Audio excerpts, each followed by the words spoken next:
Your podcast is your most efficient marketing tool. Now, that's a bold claim, but we'll show you why in today's episode. Welcome to Profitcast, and I am the real Brian. I'm Seth Silvers. Well, thanks for joining back. us. Yeah, appreciate it. Thanks for joining us. I'm glad you're here. And Seth, welcome back too. And we've been doing some solo stuff as well, and hopefully giving you a few short content episodes, and then diving a little deeper into these co-hosted ones where we can, really kind of get into some of this stuff. Yeah. And if you are new here, the focus of this show is specifically to help businesses and brands launch and grow podcasts. So with that, if you're not a business and brand, you're probably still going to learn quite a bit. Like, it's probably still going to be valuable, but a lot of this content that we're creating is going to be looking at it through the lens of a business owner, and how can we make podcasts make more sense for businesses wanting to use it to help grow their business. And today we're definitely talking about something that's relevant to that. Yeah, and it's a bold claim that we're making here that it is your most efficient marketing tool, your podcast is. And it's interesting because there are businesses that they get this right, they understand this, they do this, and the results are absolutely incredible. But then there's too many others, I think, too many other businesses and people in general that don't really understand this, or they don't believe it, or they don't utilize their podcast correctly. So I'm curious, Seth, I know this is something you're hugely passionate about, but tell us why and how you think a podcast is the most efficient marketing tool. I think this really comes down to how we're using a podcast as a business or as an individual. However you're using a podcast, really having clarity on what the goal is of the show and how are you aligning it with that. I've had several conversations just this week with business owners where we're talking to them about podcasting and how, starting a podcast or growing their podcast could be helpful for them. And when I've explained this concept, I've seen their eyes light up, and it's like this light bulb goes off and they're like, nice. Oh, I see it. Yeah. One of those conversations was with two financial planners. And I asked them, I was like, how many times have you had a conversation explaining to somebody how fees work, why you have fees, and trying to convince them that you're not just trying to like rob their retirement with your fees? Oh man, you have no idea how often we have that conversation. So I said, in a podcast, it gives you a way to still have that conversation. Yeah. But one, you can do it more thoroughly. You can, you don't have to explain all of that stuff in 5 minutes. You might have 25 or 30 or 40 minutes, depending on how long your show is. Now, everybody doesn't want to listen to an episode about fees for 40 minutes, but it gives you the ability to communicate it in maybe a more entertaining way. You might position that episode in a way that's a little bit more entertaining. So then I told them, I was like, now instead of you having that conversation over and over, you can give them a taste of that, but then you can say, hey, we have a resource. We have an episode where we actually go into depth of why this is important, and we give you clarity on it, and you can think back to that episode anytime you want. You got to go home with your family and have dinner with your family, and your potential client can listen on their time whenever they want. And so in this setting, this kind of gives you the ability as a business owner and as a podcaster to multiply yourself. I love meeting with podcasters. I love helping podcasts grow. And this is part of the reason that you and I wanted to start creating more content on Profitcast. Yeah. Is because I don't have as much time as I used to. Yeah. My schedule is pretty busy. I'm leading a fast growing company, and I'm meeting with our team and clients and all of this stuff.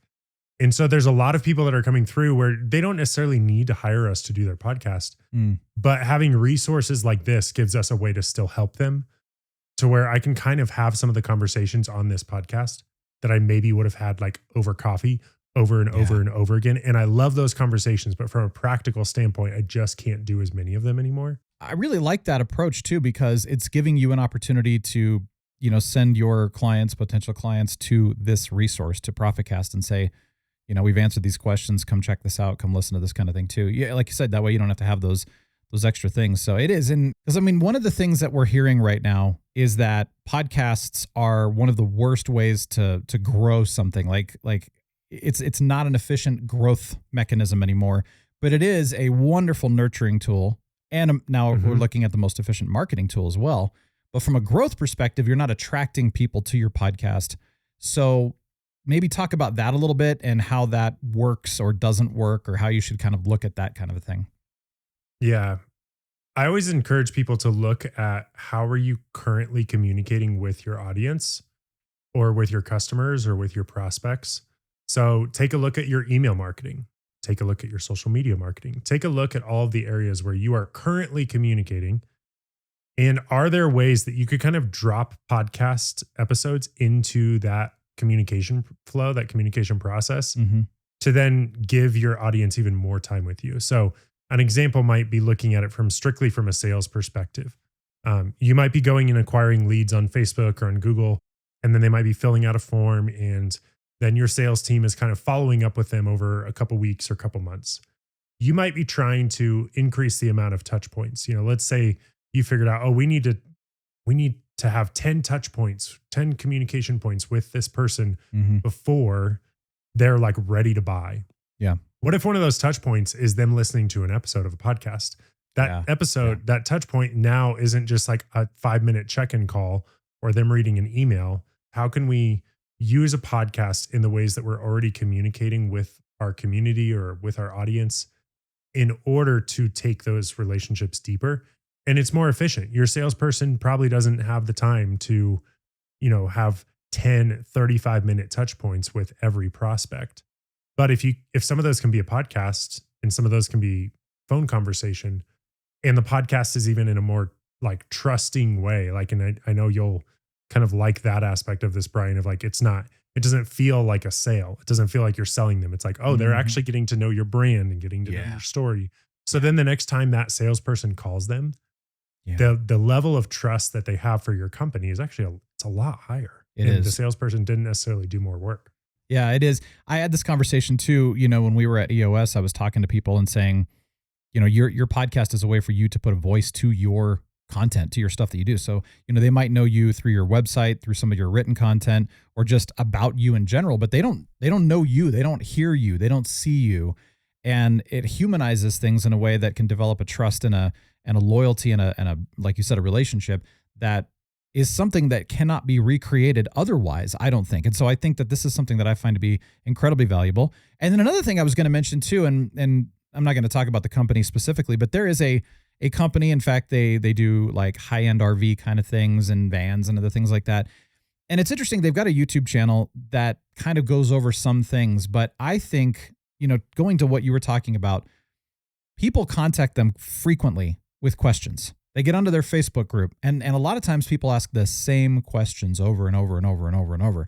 And I got to thinking, what if they put together a podcast and utilized YouTube as well, where all of these common questions they answer? They do it all right now. So anytime somebody comes in and says, hey, you've got this question that you're constantly fielding, like you said, all these touch points, it's already been answered. In most cases, it's already been answered. Sometimes you have a specific need. That's a different story. But I feel like this is the kind of way to be looking at a podcast as well, is that and not to mention that, but it's, oh my gosh, this company is answering all of our questions. They're showing us what to do. They're taking care of us, and they tell others. Look how great my experience is with the customer service of this company, because they've given me all the resources that I could possibly need right here, and they help us. So yeah, I mean, that's another marketing piece I wanted to throw in too, is your word of mouth marketing that your customers and clients are doing for you because of this kind of a thing. We had one client a couple of years ago. I will precursor this story with, this is an outlier. This does not happen commonly. Okay. But it does happen. This is an outlier. But they had a high ticket mastermind. So I think it was like a $30,000 mastermind. That was their main product. And they launched their podcast. And on the day they launched their podcast, somebody happened to find that person's Instagram account on Google while searching for some problem-based question they had. So they found this person's Instagram account on Google. Then they went to their Instagram account and saw that they launched a podcast that day. They went and they listened to the first 3 episodes of the podcast, because we always recommend you launch with at least 3 episodes. So people that come and they're like, man, this is great, they can listen to more. They jumped on a call and pretty much interrupted Julie. And they said, I don't need you. Like, I'm ready. Like, I've listened to your podcast. I know who you are. They signed up for a $30,000 mastermind. Wow. And part of it is, before they even jumped on the call with Julie, they had already spent almost 3 hours with her that day. Wow. While she was off doing something else. You don't have to duplicate or multiply yourself, but people can kind of learn on their own time. And I actually think it's respectful to the audience to give them opportunities to answer their questions on their own time. Yeah. I think it comes across really well for people I'm working with. If I can say, hey, our schedules are busy. I'm happy to talk with you, but also in your own time, go check out Profitcast. Like we have a YouTube channel, we have a podcast where we talk about podcasting. If you want to get to know how we think about podcasting, head over there and give us a call when you're ready. Like you have these opportunities to be able to do that with people that maybe aren't ready. HubSpot, when HubSpot launched, I don't know, 10, 12 years ago, they popularized like this like buyer's journey of awareness, consideration, and decision. There's like 3 stages of how people buy. And so, awareness, people are starting to think about, oh, I'm aware of my problem. Consideration, they're starting to consider their solutions, like consider what options they have. And then decision, they're deciding between specific options. Most people are in the vast majority of people are in the awareness, maybe consideration stage, but most businesses are only creating content around the decision-making phase. So they're just creating content around like sell, sell, sell, sell, sell. But a podcast is such a good tool to be able to actually help people walk through that awareness phase where you're helping them become aware that they have a problem. You're actually helping them to consider the solutions and consider what possible ways they could solve that problem. And then at the end of the day, when they're finally ready to make a decision, are they going to pick some random person they found on Google, or are they going to pick the person that's been helping them over the last month navigate these kind of stages of the buyer's journey? And time and time again, they'll pick you because you've already been helping them. Yeah, that's true. I did a lot of podcasts with people where I actually hosted these, and I would interview people, and they would come in and they would just do a 7-minute infomercial. And that was one of the things I was talking about too with, various clients, is that doing these little infomercials are not valuable. They're just selling somebody. They don't know you. They don't, this is a place to build relationship and to nurture is kind of what you were saying and also talking about. But that's something that we've had to kind of correct a little bit when we work with people. Don't just come in and do your little 7-minute infomercial. Come in and build relationship, deliver value, add value, and that's the kind of thing you're going to build as far as trust goes. And I've heard those same kind of stories too, Seth, these little outliers where people say that, they'll be putting stuff out, crickets, right? They don't hear anything. And then a year or 2 later, they get a call from somebody who says, hey, I've been listening to your podcast for the past year. I'm ready to spend $10,000, $20,000. And you're like, I've never heard from you. Well, they've been lurking. That is very common. A lot of lurkers. People do this all the time. So keep that in mind too. And in fact, that was one of the objections I hear. And I don't know if there's a specific answer for this because every company is going to be different. But one of the questions that I hear a lot is that, how am I going to recoup the cost of my podcast? Is this worth me spending this much money on a podcast? Because if you want to do a podcast correctly, it's not cheap and you have to do it well. Mm-hmm. So is it worth it? How do I recoup it? How do I make money with my podcast? Should you monetize your podcast? Is this a fair question? I mean, it is a fair question, but is it a good question to ask? And or is there a better way to look at it? Yeah, it's always interesting to hear those questions because I think people do come in. I mean, you and I have had conversations off the books about this, of how you really begin to like see this aspect of podcast being a nurturing tool, not an acquisition tool. And so, I mean, I think for me, I'm always looking at like, what are the red flags? Like when somebody's talking to me about a podcast, what are the things that they could say that cause me to put up a red flag and be like, I don't know if this is the right opportunity for you. And one of those is usually, how fast can I recoup my cost? Yeah. Now, that doesn't mean we should just spend aimlessly in marketing, but it's kind of indicative of the wrong perspective. It's indicative of, okay, this is a short-term thing. I like to tell people I can very likely show you the ROI within 6 months of launching a podcast. I guarantee it in 24 months. Again, the timing of those, like those are made up numbers. Those are approximations. It's not an actual guarantee. Yeah. But the whole premise of like in the short term, it's hard because you're laying the foundation. You're really planting seeds. The seeds is such a good example of this. Yeah. But 2 years from now, it's like, that's really when you begin to see the value of it. And it's because you'll have people that you don't even know they've been listening to your podcast for the last 24 months. They've been listening, maybe not every episode, but maybe they listen to 5 episodes a year. That means in the last 24 months, they listen to 10 episodes. Those are 30-minute episodes. Like those people just spent like 4 to 6 hours with you over the last 2 years. And they probably haven't spent 4 to 6 hours with people they went to college with. Right. There's probably family members they haven't spent 4 to 6 hours with. That's true. So there's this level of trust that I think is maybe underappreciated. I really agree with that. In fact, I've seen that a lot more lately, that brands want that quick result. We saw this. I've seen this with clients over the years too. And I've seen this with other podcasters in general too. This isn't anything new really, but there's that quick result desire. And sometimes you're going to find it, but is it going to last? Did you build it correctly?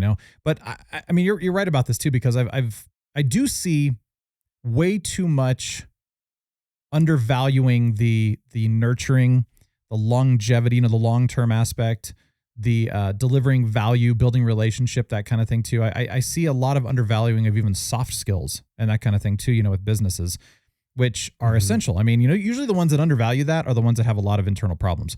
It's kind of funny actually, but that's where podcasting really can come into play is to deliver these kind of things in ways that, you might not have really understood or thought about. And I'll see this too, where they'll come in and they'll say, well, we can just do it ourselves. And, they really can't. They don't have the infrastructure or the talent or the training or anything really. Or, oh, we'll just, hire somebody cheap, or we'll hire somebody overseas because they're cheap, which they could be good, by the way. I'm not saying, but I've heard too many horror stories too, where people have taken this, we'll just start a podcast and we'll just throw it together. We'll do it as cheap as possible, as quick as possible. And they end up quitting their podcast after a very short amount of time because, well, they didn't do it right. They didn't have a content strategy. It sounded like crap. In fact, the horror stories I've heard from the cheap vendors is common. That's all. I mean, I'm trying to be nice. It's common. It's very consistent. And a lot of times I'll have people coming to me and saying, I don't care what you charge, just do a good job, because these people were cheap and they killed it. Like they actually hurt our business even through this. So there's a lot that goes into it, a lot of considerations. Anyway, I'm sure you've got some other thoughts on this, but I agree with what you're saying. A lot of you listening, if you own a business, you probably have a FAQ section of your website, the facts of the website. Think about what are the frequently asked questions. What are the conversations you're having over and over again? I'm sure that if you sat down and you thought about it, you could probably write down a list of what are the conversations that you have over and over again, that it would be helpful to have a evergreen piece of content that's helping to answer that question. You're still going to have the conversation. It's still beneficial. Like we're not saying when somebody asks you a question, they're like, why do you have fees? That you're like, well, I'm not going to answer you because I created this podcast episode. So go listen. It's not that. And it's not like when I'm talking with people that I sit and they're like, oh, how does a podcast work for my business? How do we market the podcast? Should we monetize the podcast? It's not like I don't answer those questions and just send them to Profitcast. It's a supplemental tool. But I think if you're listening to this and you're like, okay, how do I actually put this into place? I would just recommend sitting down, opening a piece of paper or note on your phone or computer, and just writing down, what questions am I asked most frequently? Yes. What conversations do I find myself having often? What things do I really enjoy explaining? And do I find myself explaining or talking about a lot? There might be some things in there too that you're not asked the question, but you tell people about something a lot. I think that's a good indicator too, is what are the things that you talk about all the time related to your work, even when you're not asked? Like that's probably an indicator of something that is valuable, and there would probably be benefit to having some evergreen piece of content for those items. I'm starting to think now, as you're mentioning this, that every business should have an FAQ podcast. I mean, like, even if it's a series where you go through and say, here are our most frequently asked questions, it could be a playlist on your YouTube channel, all of that. You could really, truly go through and just answer all of these things, and it's done. And then it's out there. It's incredible value, and it gives people a lot to think of. Like you said, they're making decisions on their own. And I like that. So that's great advice. A podcast, I think it's one of the most efficient marketing tools for your business. We've seen this time and time again. If you've seen this, let us know. We would love to hear. Like if you have stories of people that have said, oh man, I've been listening to you for a year. Now I'm ready to buy. Like if you have stories along with this, we would love to hear. We love hearing those examples of things. So I hope you've seen this to be true. And I'm excited to hear even more stories of how this comes true over the next year. Yeah. And share what it was and who it was that you were listening to, and why you eventually decided to buy. Like, what was it about that podcast that drew you into? Because these are all great examples that we can all learn from. So appreciate that. Well, all right. Well, thanks for joining us today. And of course, we'd love to help, by the way. If you have any questions for us, Seth over here is like amazing on the strategy and the marketing side. I love learning from you, man. This has been a lot of fun. So, obviously, Seth and Storyon and everything, there's the editing and the production, all this stuff you guys do. I do the hosting as well and voiceover. And then I love nerding out on the equipment side of things too. And I also do editing and production, but we do it all. So we're here to help you. storyon.co and realbrianmedia.com. And then, of course, rockmypodcast.com is where the podcast lies. So love to hear from you, but thanks for joining us. And we'll see you very, very soon.